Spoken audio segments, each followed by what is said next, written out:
High Plains Technology Center, turning education and training into workplace success. Oh, back to school, to prove to Dad that I'm not a fool. High Plains Technology Center, education at the speed of business. School is now in session.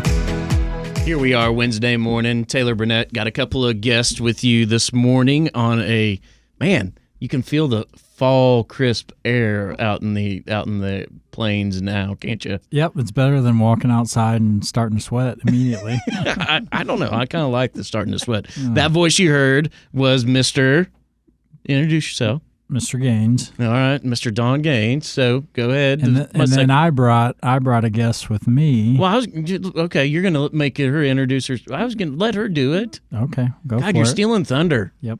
You two, cut it out. Okay. That's what. Yes, ma'am. Yep. Yeah, like that works. No, Jennifer Dew. All right, and explain what you do, Jennifer. I am the director of daytime programs, basically like the principal. Okay. And what do you do, Mr. Gaines? I'm the assistant superintendent, so I do Barkley's job. Well, together. Along with Taylor. Yeah, I was going to say together. Vicky. And Vicky, too. Yep. You know what he's going to say. Three-headed it takes monster. Yes. three people to do his job. It takes a lot more than that. Well, we can. That's why we're on the radio. I really wanted to bring the working class, instead of the head honcho that we had last week. I like to start the year off kind of a little bit like that with Barkley to kind of explain our vision. And when I say our vision, his vision that we put into enact and put into play, I guess, so to speak, as well. But, we love to give him grief with anything. But here we are in the new school year, second week. September is staring us right in the face before we know it. Like we had a meeting the other day. They were talking about January is really not very far away. And it seems the older or the more experienced Why were you looking get. at Jennifer? No, I wasn't. I was looking at you. No, the more experienced we get, the quicker it goes. I know when I first started, it was that spring semester. You got to January and it was downhill, and now it seems like it all seems downhill. You're not wrong. It's just because I'm having so much fun, I guess. Time flies when you're having fun. Time flies when you're having fun is what they say. And it is, especially, how busy our students are as well probably plays into effect as well. It's not just, High Plains busy, but it's their sending school busy also. That's the key, I think. And just, this year's new with voting in Beaver County District. And so we are serving over 1,200 students this year. The numbers, even without Beaver County would have been up, but with Beaver County, there's just that many more, which is, again, the ultimate mission to be able to serve kids in Northwest Oklahoma. 1,200. 1,200. That's a lot of people. Some people can't even count that high. Do you think Barkley can? Maybe. It'd take him a while. I don't know if he's ever tried. Okay. Yeah. Actually, Barkley, I'll give him some credit. He actually is pretty good with numbers. Okay, you're right. He's you're pretty quick on that. He is, without a doubt. Now, if we were talking about email or drafting an email or anything computer related, it's a different story. It's a completely different story at that point in time, especially early in the morning, because it's not 8:30. That's right. Right. So.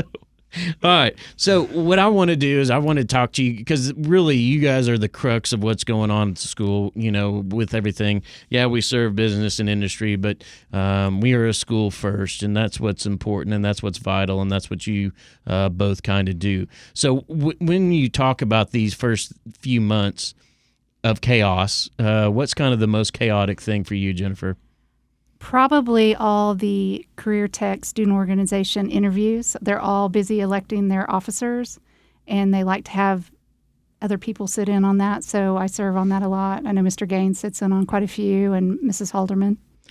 Jennifer is the master interviewer. I feel like you are. She gets voluntold for all the different interviews. But you do get to meet those students and kind of get to know them one-to-one. On a different level. That is pretty cool. And I think that's something else. We always talk about, we're here to teach kids a skills, and people see that sometimes as just, well, they're going to teach them how to do diesel or construction or that. But really, we're trying to teach kids to be good people and to learn skills, not not just those skills specific to their programs, but also being able to interview, being able to create a cover page, create a resume, being able to look people in the eye and shake their hand and do those things, because that's going to take them just as far a lot of times is the skill that they learn in our programs. And to see them blossom with that as well is probably the coolest thing. And what's nice is sometimes they'll interview the first year with us and they may not get an office, but then they come back the next year and they take to heart the feedback we've given them the first year and then kill their interview the next year. Perseverance. Yes. That's what, we talk about things at times that can be lacking, resiliency and perseverance is something, and knowing you're not going to, you're not going to dominate every time. No.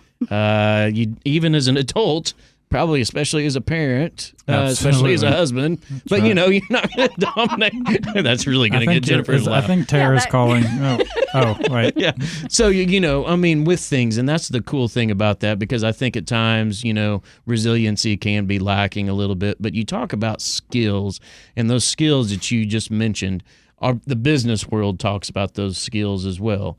I know you teach in TAP. I know it goes all the way up to that, but sometimes it can be lost a little bit as well, right? It can be, especially today, especially in today's world, and people appreciate that when a young person can have a conversation with you, can look you in the eye, can shake your hand, can do those things, because you don't. It's hard to find young people a lot of times that doesn't have their phone in their hand and looking down at that and those kind of things. Or 51-year-old women sitting next to you at the house. 51? Goodness, Taylor. Well, I'm Man. still 50. You're in the doghouse. He doesn't have to. He's not coming home tonight. But when we talk about those things, because that is a big thing for sure. I even have the conversation with my kids all the time. I am speaking for myself and also some businesses out there. Hey, the most skilled person when you're interviewing always isn't the best fit, right? No, not No, necessarily. you're exactly right. And so I want to hire for that personality, that fit a lot of times, because our culture is pretty important. And if you work in a small business, your culture is even more important than even at High Plains. Absolutely. And we hear that a lot from our advisory councils. When they come in and meet, they'll say those one-on-one skills, those are hard to teach. We can teach them the skill that we need for the job, but coming in, like you said, on time, shaking their hand, carrying on a conversation. They appreciate us working on those also. There's federally funded programs that we just discussed that in our Monday morning meeting, or Tuesday morning meeting, I guess, yesterday, that we talked about. There's federally funded programs that help adults with that. If we can stop and show the kids that, what are we doing to maybe that federal dollars, state dollars can go other places? Yep. It Right. makes a big difference. And I know, so you might talk a little bit about that when you go through the interview process. How many programs are the officers out there in each program?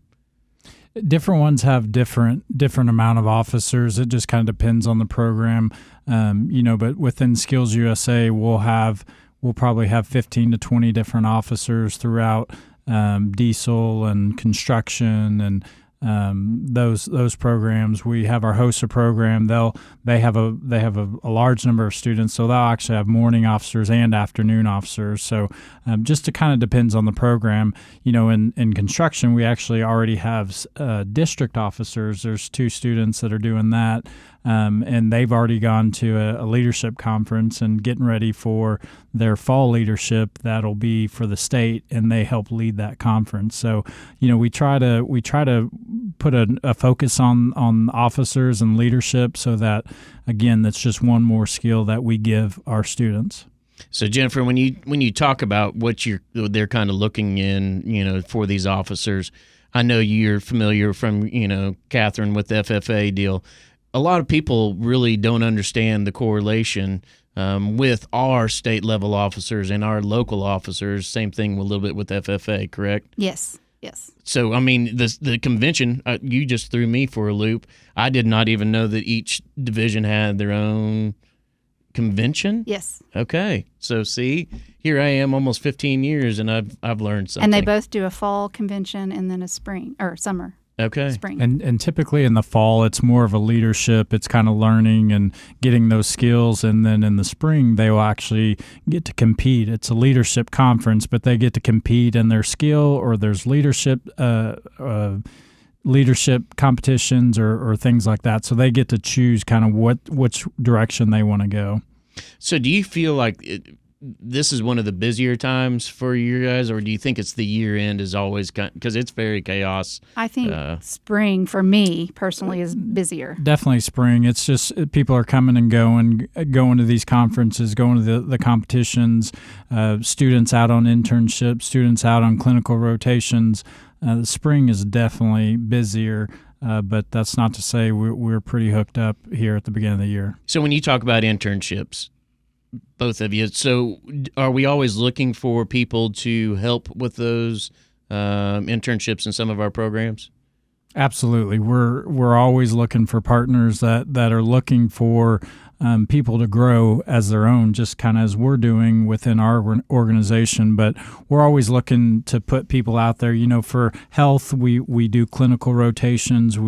Everybody gets to go into a clinical setting, but we want to find those elsewhere as well. I know some of our auto diesel students, are at some of the local dealerships. We'll, do things like that. So we're always willing, and we love to get our students out in the public, out in the community, to actually be working and learning hands-on, which is what we try to simulate in our classrooms. Because when you talk about that, it's a try before you buy scenario. And absolutely, I'm just putting the word out to local businesses as well. Hey, listen, the only way for your town to grow, your business to grow is, local first, and so when we talk about things, we got to keep the youth here. And if you have room, there's not a better scenario than doing something like that. So who would they contact in that case then?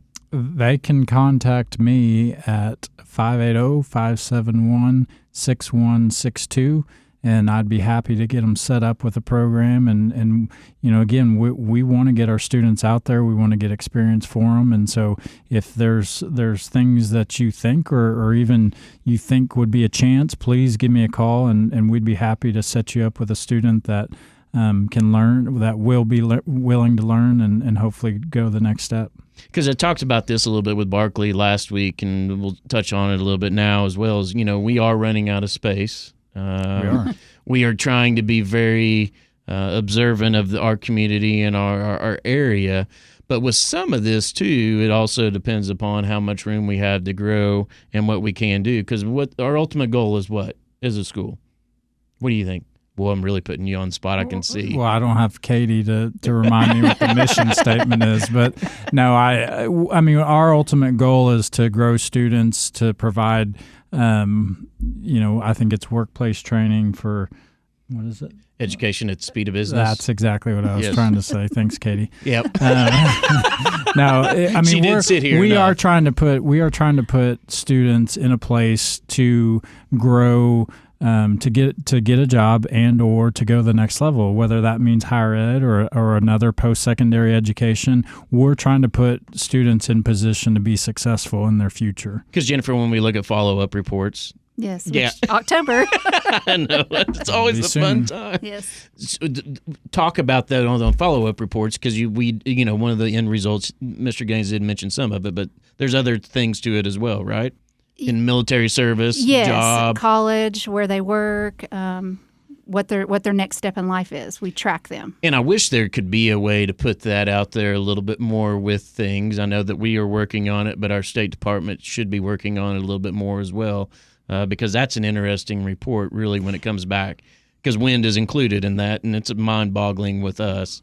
Yeah. Yes. We're trying to track placement of where they're going to work, how much they're making, what industry they're in, and how that ties back to their training, which again then helps us to know where we need to go moving forward.